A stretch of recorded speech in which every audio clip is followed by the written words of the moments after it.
السلام علیکم ورحمۃ اللہ وبرکاتہ۔ لرن قرآن لائیو چینل پر ہم آپ کو خوش آمدید کہتے ہیں۔ آج کی اس ویڈیو میں ہم انشاءاللہ مخارج کا بیان پڑھیں گے۔ آپ نے ویڈیو کو اینڈ تک واچ کرنا ہے تاکہ ویڈیو مکمل ہونے پر آپ کو آج کی کلاس میں پڑھایا گیا سبق اچھے سے یاد ہو جائے۔ آئیے شروع کرتے ہیں۔ اعوذ باللہ من الشیطان الرجیم، بسم اللہ الرحمن الرحیم۔ مخارج کا بیان۔ مخرج کے معنی نکلنے کی جگہ، حلق زبان، منہ کا خلا، ہونٹ اور خیشوم، ناک کا بانسا میں 17 جگہیں ایسی ہیں جہاں سے 29 حروف تہجی ادا ہوتے ہیں۔ حروف تہجی کو عربی زبان میں حروف الہجا کہتے ہیں۔ ان کی تعداد 29 ہے۔ مخارج کی تفصیل۔ حروف جوفیہ کا مخرج۔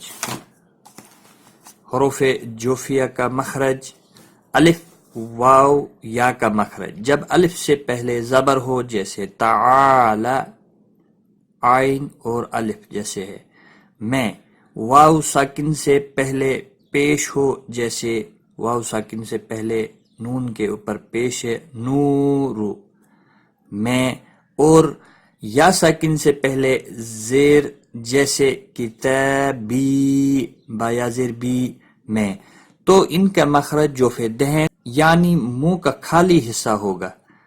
نوٹ: یہ حروف کھینچ کر پڑھے جاتے ہیں، اس لیے ان کو حروف مدہ بھی کہتے ہیں۔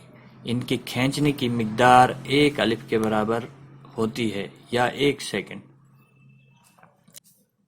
حروف لہاتیہ کا مخرج: قاف کا مخرج زبان کی جڑ اور اس کے مقابل اوپر کا تالو۔ زبان کی جڑ اور اوپر کا تالو۔ کیف کا مخرج زبان کی جڑ سے کچھ اوپر کا حصہ اور اس کے مقابل اوپر کا تالو۔ قاف اور کیف تھوڑا آگے سے یہ جو بیچ میں لٹک جیسی ہے اس کے تھوڑا آگے سے کیف ادا ہوتا ہے اور زبان کی جڑ اور اوپر کے تالو کے ساتھ ملا کر قاف ادا ہوتا ہے۔ حروف حلقیہ کا مخرج: ہا کا مخرج اقصائے حلق یعنی حلق کا سینے کی طرف والا حصہ، یعنی سینے کی طرف والا حصہ اقصائے حلق یا انتہائی حلق بھی اسے کہتے ہیں۔ عین اور ہا کا مخرج وسط حلق یعنی حلق کا درمیانی حصہ، یہ والا حصہ درمیانی حصہ، عین اور ہا ادا ہوتا ہے۔ غین اور خا کا مخرج ادنائے حلق یعنی حلق کا منہ کی طرف والا حصہ، یہاں سے منہ کی طرف والا حصہ جہاں سے خا اور غین ادا ہوتے ہیں۔ حروف شجریہ کا مخرج: حروف شجریہ 3 ہیں۔ جیم، شین، یا کا مخرج زبان کا بیچ اور اس کے مقابل اوپر کا تالو۔ زبان کے بیچ اور مقابل اس کے اوپر کا تالو۔ نوٹ: یہاں یا متحرک واؤلین یعنی جس یا ساکن سے پہلے زبر ہو کا مخرج بیان کیا گیا ہے۔ حروف طرفیہ کا مخرج: لام کا مخرج زبان کا کنارہ ایک ضاحک سے لے کر دوسرے ضاحک تک اور اوپر کے دانتوں کے مسوڑے، ایک ضاحک سے لے کر دوسرے ضاحک تک اور اوپر کے دانتوں کے مسوڑے، اوپر والے دانتوں کے مسوڑے۔ نون کا مخرج زبان کا کنارہ ایک ناب سے لے کر دوسرے ناب تک اور اوپر کے دانتوں کے مسوڑے، ایک ناب سے لے کر دوسرے ناب تک اور اوپر کے دانتوں کے مسوڑے۔ را کا مخرج زبان کا کنارہ اور کچھ زبان کی پشت جبکہ ملے ثنائے علیہ اور رباعی کے مسوڑوں سے، ثنائے علیہ اور رباعی کے مسوڑوں سے زبان کی پشت بھی۔ حروف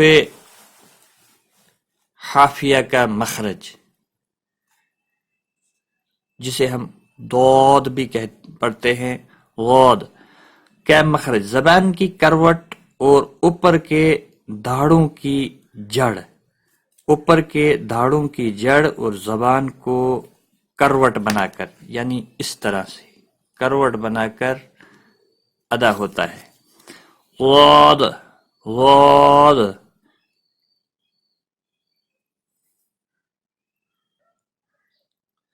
حروف شفویہ کا مخرج، ف کا مخرج ثنایا علیہ کا کنارہ اور نیچے کے ہونٹ کا تری والا حصہ، ف نیچے کے ہونٹ کا تری والا حصہ اور سامنے کے اوپر کے دو جو دانت ہوتے ہیں وہ، ف ب میم واو کا مخرج دونوں ہونٹ ہیں اس طرح کے، ب دونوں ہونٹوں کی تری والا حصہ، میم دونوں ہونٹوں کی خشکی والا حصہ، دونوں ہونٹوں کی خشکی والا حصہ، اور واو دونوں ہونٹ جب کہ پورے نہ ملیں، یعنی کنارے ملے ہوئے اور بیچ کا حصہ کھلا رہے، یعنی ہونٹ گولائی کی شکل اختیار کر لیں، واو ادا ہوتا ہے۔ نوٹ: یہاں واو متحرک اور واو لین، یعنی جس واو ساکن سے پہلے زبر ہو کا مخرج بیان کیا گیا ہے۔ حروف نطعیہ کا مخرج ت، دال، طا کا مخرج زبان کی نوک اور ثنائے علیہ کی جڑ، زبان کی نوک اور ثنائے علیہ اوپر کے سامنے کے دو دانت جن کو ثنائے علیہ کہتے ہیں، دانتوں کے نام ہم نے پچھلی ویڈیو میں پڑھے ہیں، وہ اپلوڈ ہے، وہ بھی آپ دیکھ لیں۔ حروف لسویہ کا مخرج س، ذال، ز کا مخرج زبان کی نوک اور ثنائے علیہ کا کنارہ، زبان کی نوک یعنی زبان کا جو اگلا حصہ ہوتا ہے نوک جسے کہتے ہیں، اور ثنائے علیہ کا کنارہ اوپر کے دانتوں کے کنارے، تھوڑا سا زبان کو دبا کر س، ذال، ظ کا مخرج ادا ہوتا ہے۔ حروف صفیریہ کا مخرج ز، سین، صاد کا مخرج زبان کی نوک سے جب اوپر نیچے کے اگلے دونوں دانت آپس میں مل جائیں، اوپر اور نیچے کے دونوں اگلے دانت ادا ہو جائیں، یعنی سیٹی کی آواز ان میں ہونی چاہیے۔ گنہ یعنی گنگنی آواز کا مخرج ناک کا بانسا، گنہ کا مخرج خیشوم یعنی ناک کا بانسا، اس سے گنہ نکلتا ہے۔ گنہ کی مقدار 1 الف کے برابر ہوتی ہے۔ نوٹ: آواز کو تھوڑی دیر ناک میں ٹھہرا کر گنگنی آواز میں پڑھنے کو گنہ کہتے ہیں۔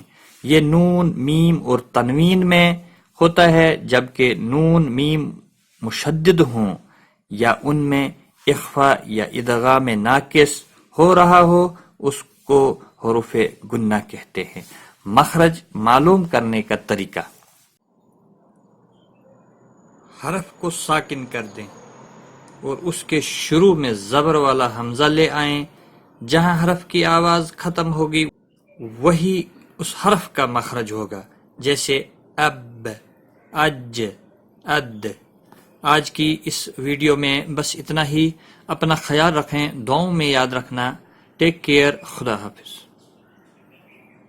آن لائن قرآن سیکھنے کے لیے لرن قرآن لائیو چینل کو سبسکرائب کریں اور بیل آئیکن کو بھی پریس کریں تاکہ ہر نئی آنے والی ویڈیو کی نوٹیفیکیشن آپ کو سب سے پہلے